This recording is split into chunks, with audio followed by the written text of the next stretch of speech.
Bienvenue à tous! Le moment de passer de la couche aux toilettes est un moment compliqué pour les parents comme pour les enfants, mais très important. Du coup, avec Laure, on a décidé de vous partager quelques astuces.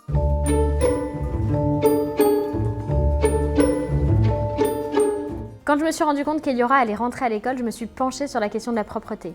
Du coup, j'ai entendu de tout et n'importe quoi, mais j'ai simplement décidé de faire confiance à mon instinct et à celui de mon enfant.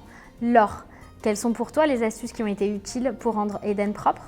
Alors pour moi, la première chose, c'est de s'assurer que son enfant soit prêt à la propreté. Donc il y a plusieurs choses, plusieurs signes qui te font te rendre compte que l'enfant est prêt. En premier, l'enfant va chercher par exemple à retirer sa couche, il va vouloir aller aux toilettes comme nous, ou encore, il va te rendre une couche propre après une nuit, tu vas voir qu'il n'a rien fait dedans, qu'il s'est retenu. Tu as raison, l'envie de l'enfant, c'est la base. Et les enfants aiment mimer, et ils miment particulièrement leurs parents.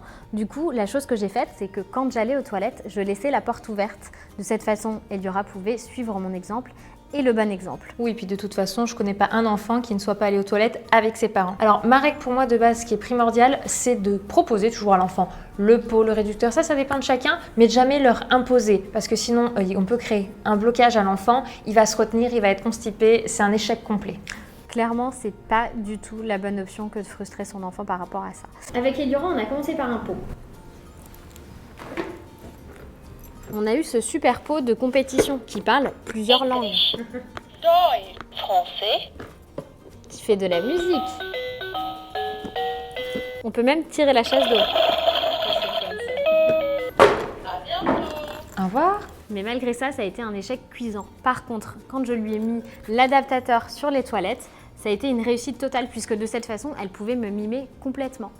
Du coup, morale de l'histoire, autant laisser le choix aux enfants. D'ailleurs, si l'enfant fait le choix du réducteur, ça peut être sympa de lui proposer un petit marchepied, comme ça il a l'autonomie pour aller aux toilettes. Il peut le faire tout seul. Moi, le petit plus et que j'adore faire quand l'enfant passe une étape, c'est accompagné d'un livre. L'idéal, c'est de choisir des livres dont le personnage, c'est celui qui aime l'enfant. Nous, par exemple, on a choisi Petit loup va au pot ou encore Petit ours brun et le pot. Il en existe tout plein, on peut même laisser l'enfant choisir et ainsi l'enfant va vouloir imiter son personnage favori. Tu as raison, c'est une super façon d'aborder le sujet. Si vous avez aimé cette vidéo, n'hésitez pas à nous mettre des pouces vers le haut, ça va nous faire plaisir et on vous dit Au revoir.